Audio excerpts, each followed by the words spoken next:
Hey everybody, it is me. It's Steve Simonson. I'm coming back to you again with another Awesomers episode.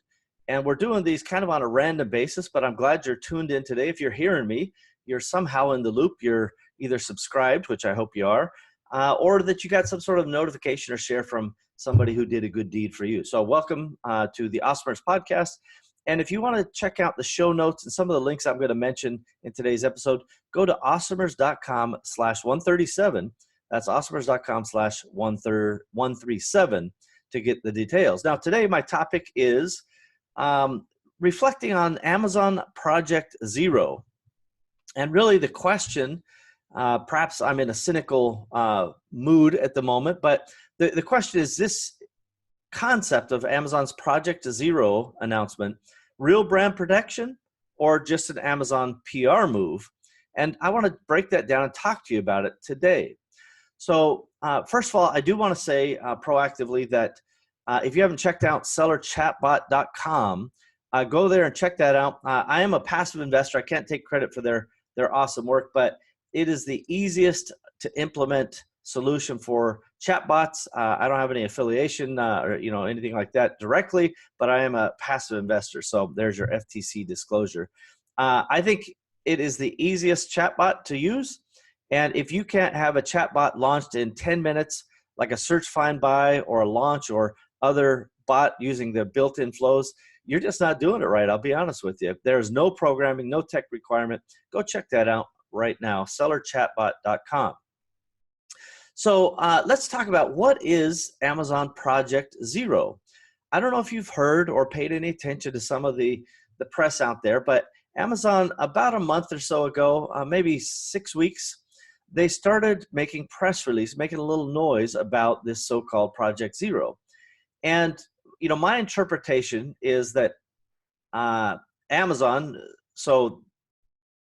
Amazon, of course, is a giant beast. And so, sorry to stammer on you there, but it's like, where do I begin? This part of Amazon is in the Amazon services, which is organized and purpose-built to serve Amazon FBA sellers and the marketplace sellers around the world. This is not related to AWS or, obviously the streaming service or anything else. This is all about the Amazon marketplace. So if you sell in the Amazon marketplace, you're going to want to hear all about this and stay very closely tuned in, because there's some features in here that may be really game changers for you. And I have to say, I'm quoting a seller who said it was a game changer when they implemented it. So anyway, Amazon Services is responsible for all the marketplace and FBA sellers. They've developed this Project Zero in response to what I call an epidemic of counterfeit items and fake stuff being sold on a regular basis on Amazon. And what a terrible experience that is for a consumer to buy something. It's a knockoff. Maybe they recognize it's a knockoff and they've wasted their time. And even if they get their money back, it's still a bitter taste in your mouth. And of course, there's many cases where a hijacker will take the listing from the authorized brand, from whoever actually made the product, sell a knockoff that looks close enough. The consumer never notices it's a knockoff or a problem.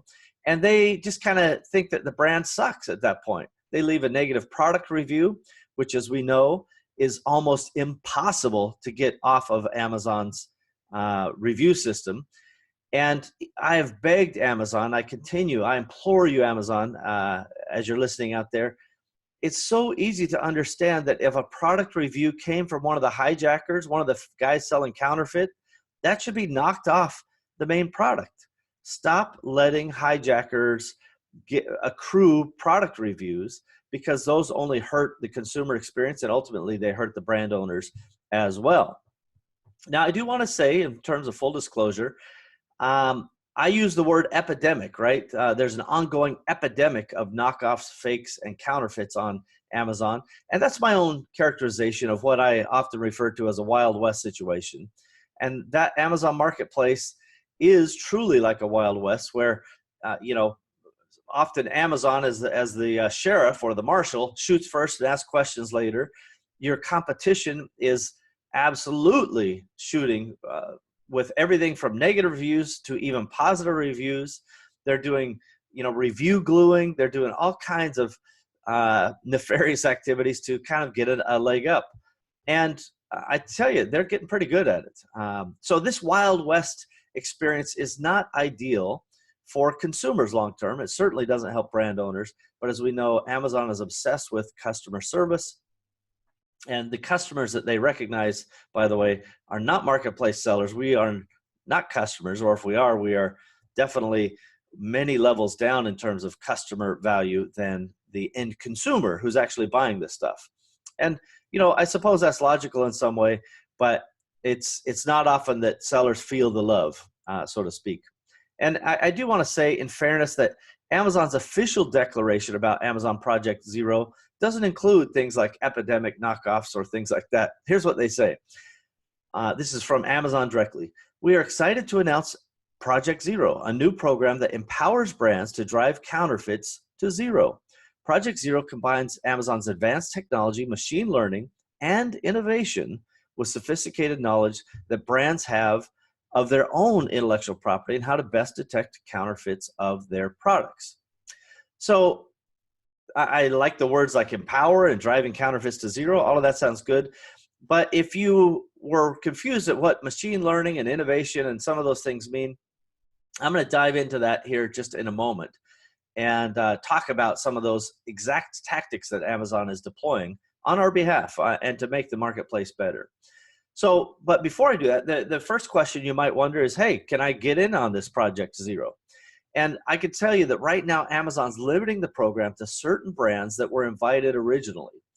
And this is a common part of a beta phase to be sure that kind of the concept itself, the services offered, even the flow of how the program works is in fact working. It's not uncommon to have tweaks or adjustments that need to be made, and that's normal. You do have to wonder if the big PR push is a little premature. If in fact most sellers don't have access to this, what's the point of talking about it until it's actually working? Well, the point is maybe it deflects a little bit of that bad press that seems to be going around. And I have to say in all candor that seems to be the main thing that gets Amazon to act is bad press. Now, I know there's a ton of Amazon team members working day and night to make seller experiences better. And I have spoken to Amazon directly on this a number of times. I wouldn't say anything to you, Awesomers listeners, here on the podcast that I wouldn't say to them directly. There are times where I'm more optimistic and times where I'm more pessimistic. 2 years ago, I was more pessimistic. It felt like, there's no two-way street. It was one way. Amazon was in both lanes and we were getting run over on a daily basis. A year ago, I felt like, hey, seller love seems to be a real thing. There seems to be some positive momentum, but it definitely seems that the pendulum has swung back towards at least my own pessimistic perspective. Please don't confuse pessimism with me determining that Amazon doesn't have an opportunity. It's still an extraordinary opportunity, and I may talk a little bit more about that at the end of this podcast. So the opportunity is still there. I'm just pessimistic about how tough it is and how little I see tangible things coming out of Amazon. So anyway, the point, again, it's a philosophical question. If most of us don't have access to it, why do the PR now until you get it done and until you roll it out? And again, I think it's a fair question. It doesn't really matter what the answer is, though, because the project is just beginning. Here is the official statement from Amazon, because I want to be fair and not just give you my own jaded perspective at this moment. Project Zero is currently an invite-only experience available in the US. We are adding brands as quickly as we can while ensuring a high-quality experience. Brands that are not yet enrolled should join the wait list, and we'll let them know as soon as we're ready to add them.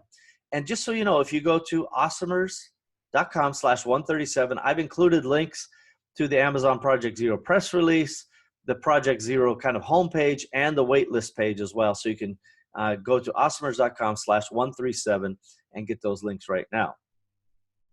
So before we kind of move on to the next point, I do want to say, again, in fairness, I think the Amazon Marketplace remains the most extraordinary opportunity for somebody to get their feet wet with the least amount of risk and the highest potential ROI and a relatively low amount of capital. Now, there's nothing about any marketplace or any business that is perfect. but this is as cool and as awesome as I think something could possibly be. And I think that it's improving, and long term, I think Amazon wants it to improve. It doesn't mean it's easy. There's a big difference between simple and easy. Is it simple to list an item? Or is it easy to list an item on Amazon? Yes, it's easy. Is it simple to make it sell? Not so much. There's a lot more to it. Okay, so we've talked about what is it and who can join. Let's talk about how Project Zero actually works and get into some of the tactical level things that Amazon has asserted will make our lives better. So Amazon has stated they will use 3 primary tactics in the ongoing battle to reduce abuse of the marketplace and ideally enhance the experience that consumers have when they buy products. We don't want them buying fake products. Sellers and brands hate it when consumers get fake products. And so brands have a high incentive to see this program succeeds because the brand itself will often get the blame for poor quality knockoffs. Amazon uses 3 tactics, and here's tactic number 1. Tactic 1 is automated protections. So Amazon has proclaimed that their new automations scan 5 billion product listing updates every single day. Now think about that for a minute. Let it soak in. Every single day, with all the tens of millions of product listings, there are 5 billion product listing updates every day. Obviously, some items have more than one update per day. And Amazon indicates in their recent press release that they have been testing these new automations with a number of the beta brands. And on average, get this, they proactively stop 100 times more suspected counterfeit products compared to the current reactive system that is in place on brands not in Project Zero or those brands listed outside the marketplaces in the US. So, if there is something that we can measure and tangibly see 100 times improvement, keeping away fake sellers and knockoff sellers and hijackers, that would be pretty amazing. Honestly, that would be pretty amazing. So now that's tactic 1, and that's automated protections. So this is where they talk about enhanced machine learning and new things that they're doing. And that's cool. That automation should be very feasible to roll out to everybody in the future. I don't know how near the future will be, but that part of it seems highly easy to roll out. Let's talk about tactic number 2, and that is self-service counterfeit removal tools. So Amazon has indicated that new tools will allow registered brands to remove any counterfeit listings, also known as hijackers, without the need to suffer through the old process. And for any of you out there, the old process. It's the current process for the vast majority of us as well, if we're not in Project Zero. And currently, that process looks something like this.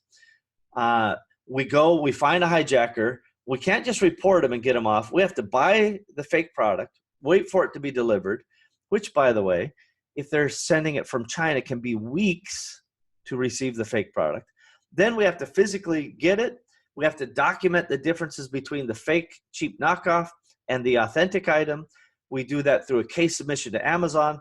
And then we run around and we grab all the Lucky Charms and the 4-leaf clovers, rabbit's feet, anything that we get. We may even find religion and just start praying to the Amazon gods that they take action. And often this is repeated multiple times against the same hijackers with limited effect or even temporary effect. So that's not ideal. That's how the system works today. Now, Amazon claims that with Project Zero, brands will have unprecedented control, that's a quote, unprecedented control to remove listings, and that those removals will even feed into the automated protection, which means that machine learning will combine those lessons that are submitted by brand owners to proactively keep out the bad guys. As I like to say, Amazon has to troll these giant nets through the marketplace ocean to find all the bad fish, all those rotten fish. And my complaint is that, too often it feels like inside those nets, they're catching dolphins. And we're the dolphins, right? The guys who are trying to do the right things, who actually care about terms of service and wish that everybody was on the same equal footing, we're the dolphins. And we just want to see it be clear and even-handed, whatever the rules are.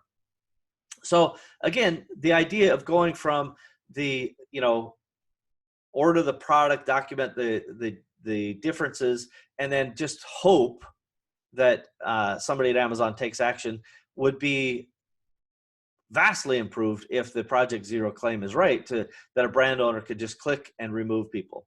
Now, we do know that some people have something similar to this already, but it is hit and miss, to be sure, and it's certainly not something that brand owners rely on as a protection that they really can count on long term. Anyway, if you have ever submitted somebody as a brand owner that was hijacking your listing or selling a fake product, you know what I mean.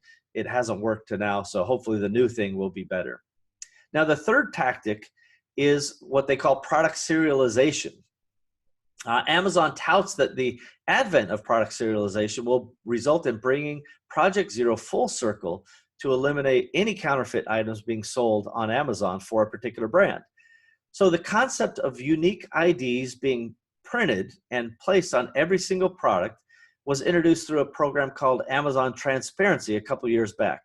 And again, if you want to get a link to Amazon Transparency and learn more about that, you go to awesomers.com/137. We've got a link in there as well. So transparency is a concept that already existed. It seems that the integration of transparency or the serialization concept into Project Zero is clearly a natural fit. Now, for brands, a key factor is that all items must include that unique product ID regardless of where they're shipped.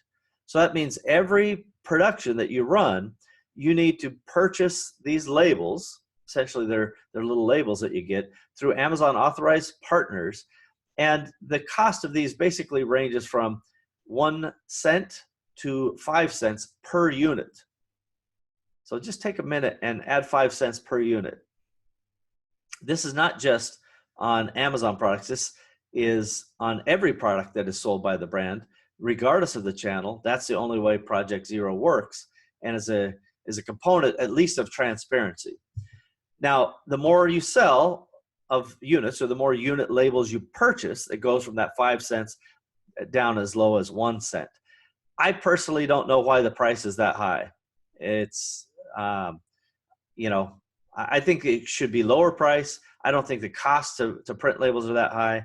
And in my view, the marketplace of Amazon, the Amazon marketplace in itself has kind of cultivated this climate of counterfeits, yet the brand owners are the ones responsible for paying for it. This is just a normal gripe I have. I hope you guys understand that, I'm an advocate for entrepreneurs, and although I love the Amazon marketplace and I think it provides really cool opportunities, it's the entrepreneurs that I like to think about, and what are the impacts of these things on them.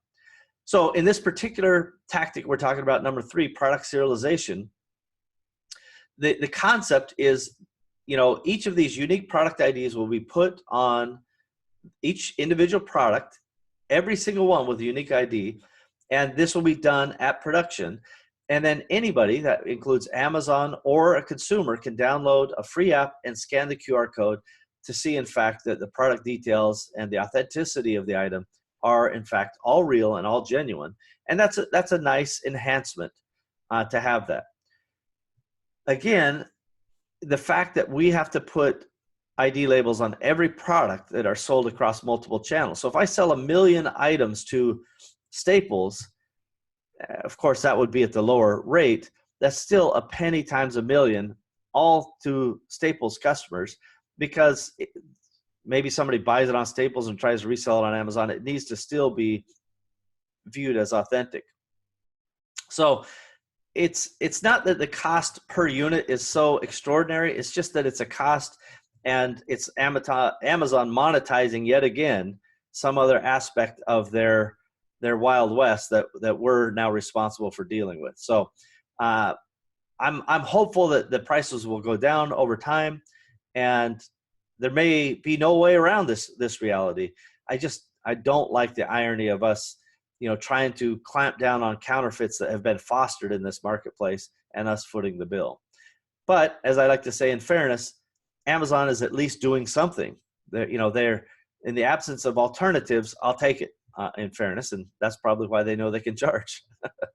Um, and I also want to point out that in Project Zero, Amazon does not require a brand to serialize the products. It is not a requirement of Project Zero, but they do indicate that those who commit to this tactic see the best results. And I think that's fair.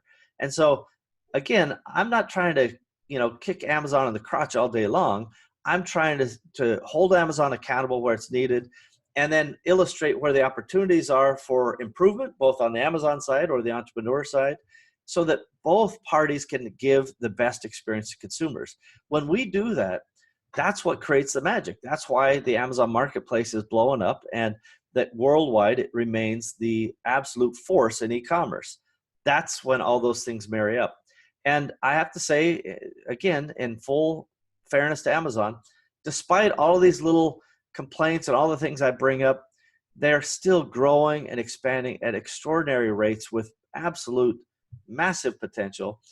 And it's in spite of all those things that I've talked about so far, the hijacking, the counterfeits, the, dolphins getting caught in the net. In spite of all of that, Amazon continues to grow. And that looks good for Amazon, and it's good for consumers because they're getting lots of choices and aggressive pricing and so forth. But I do know of many stories where entrepreneurs, businesses have been started, they got really successful, and then they were devastated by some change or some competitor threat. And so there are real hardships that exist as a result of some of these things as well. So, there's a difference, again, between easy and simple. Be sure that you know it. I do want to take just a minute here and say, if you haven't already checked out the Empowery.org, Empowery.org co-op, I really want you to do it, because the more people that join Empowery and join in our co-op will help us have the power to go to Amazon and advocate on behalf of sellers some fair treatment so that we get a voice in the process.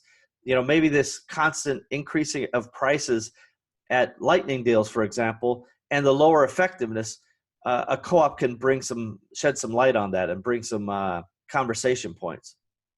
There are many, many other reasons that the co-op exists. And the three center points of the co-op are, better financial efficiency. You can get discounts and you can earn cash back on a financial basis with lots and lots of vendors. There's the kind of influence and lobbying I just kind of inferred about, or maybe I implied it, about, going to Amazon as a group and saying, hey, this product or project or concept is great, but here's how it could be better, and working in cooperation with Amazon. Co-op members banding together will be better. And then, of course, there's the community piece as well. And I don't want you guys to forget this point when you think about the Empowery Co-op. There are big guys on the right side, the big brands, the Procter & Gamble's of the world, the Sonys and the Apples. These giant brands are in it to win it, right? They have no time. They couldn't care less about any of us small guys. And then there's the big private equity companies who see the opportunity on the marketplace, and they're in the process of aggressively spending, even buying multiple companies, doing what we call a roll-up. And those guys are, again, also in it to win it, right? So you got these two big powerhouses, and ultimately they could squeeze the independents right out. And the point of the co-op is to make the independents strong, make us, together we're big. Together we can survive, together we can make a difference, but we remain independent. And that's kind of the Empowery motto. We can be independent together. Okay, let's get back into Amazon Project Zero. So the next question that comes up is, what is the cost of Amazon Project Zero, right? So we've already talked about the fact that it's an invitation-only project right now, but you can go get on the wait list. Just go to awesomers.com/137, and there's a link there. Once you are invited, there is actually no cost to enroll in Project Zero at all. So you can, in fact, take advantage of the enhanced automation that we talked about earlier, with what Amazon claims is 100 times more effective at keeping out the bad actors. And you also get access to the self-service removal tool.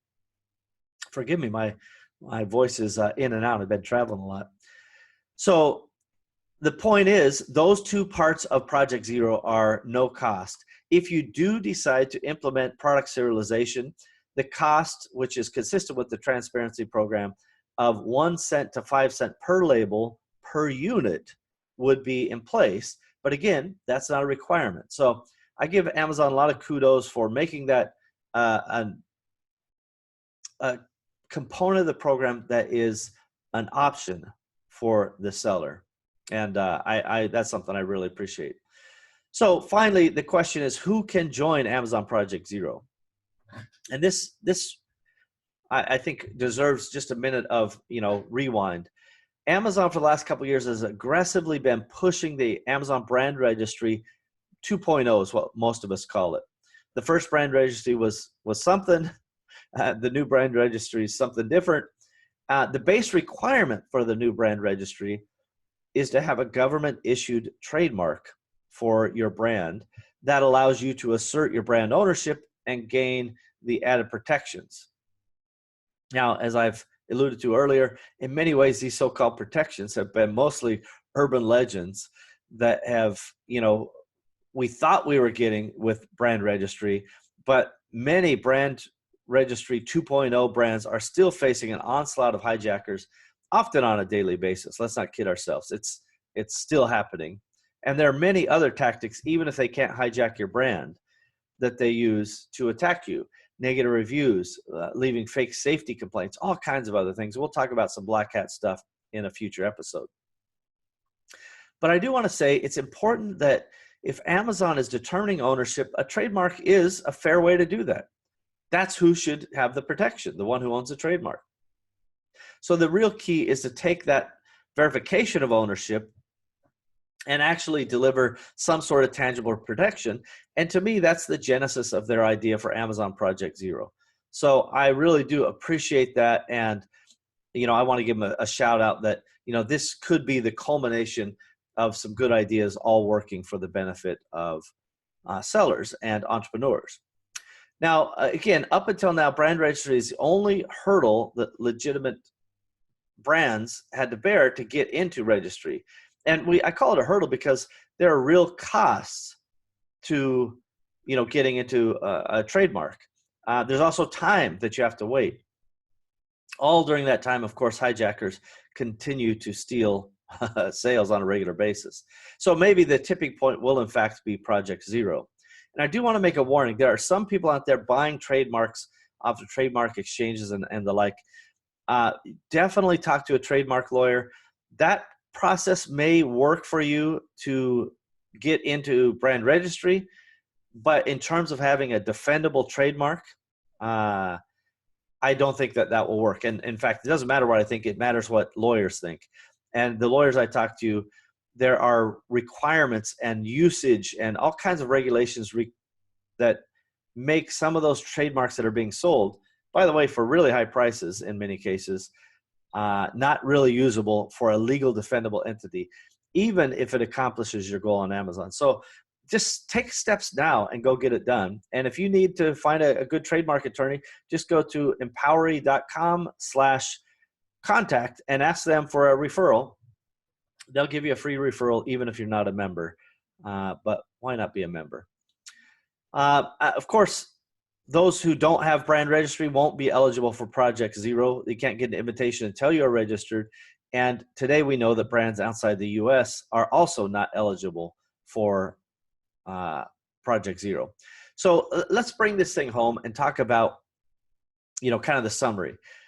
Do I think Project Zero is a good idea? Yes, I do think it's a good idea. Do I think the press is maybe a little early, trying to bring some pressure off of some of the negative publicity? Yeah, maybe, but it's my own opinion, so who cares? Fundamentally, the question is how fast will brands be onboarded into Project Zero, and how fast will it expand to some of the other global selling areas? I was just in Prague. There were folks at the EU Seller Conference there from 28 different countries. And believe me, protections are required everywhere. Doesn't matter if you're in Japan or Europe or wherever. We need brand owners to have some level of protection to take care of the customer properly, because we're in it for the long term. That's what Amazon wants. That's what consumers want. And ultimately, that's what's good for everybody. So I know I went a little long here, everybody, but I'm totally passionate about this idea of entrepreneurs and e-commerce, and I appreciate the fact that Amazon is trying to introduce this Project Zero. I am a little bit of a skeptic at heart, I admit it. But my answer to Amazon, if you don't like me whining and talking about some of these things, is prove me wrong. Roll it out as fast as you can in as many places you can, and I'll give you full credit when you do. If anything, I'm very fair about that stuff. So, Awesomers, I appreciate you joining the podcast as always. Awesomers.com/137 for show notes and links into Amazon Project Zero and all that stuff. And don't forget to check out Seller Chatbot, Empowery, and you may as well pop over to www.parsimony.com and check out Parsimony. It's got a few amazing features that will be really easy for you to access, and I think it's important for Amazon sellers to keep in touch with some of these things. There's even a free version that you'll be able to take a look at in the next couple weeks. So get in on the early list, and we'll talk to you more. Oh, I have to say this. Empower is having an event in May. It is going to be extraordinary. And unlike most of the big events, this one's going to be a pretty intimate event with 40, 50, maybe 60 people. I don't know exactly, but you'll be able to rub elbows with different service providers. You'll be able to rub elbows with all the experts and speakers. I will certainly be there. My good friend Kevin King will be there. Tim Francis will be there. Evan Hackle will be there. Michael Bienkowski, who can teach you how to build culture in your company, will be there. Berenica will be there. Aaron will be there. Marcos will be there. So many other great entrepreneurs will be there, and there to share with you. If you haven't already, go find the empowery.com website, and there's an event in May we're having. You definitely don't want to miss it. Let's get on that right now, everybody. I sure would love to see you there. Thanks again, and we will see you next time on awesomers.com.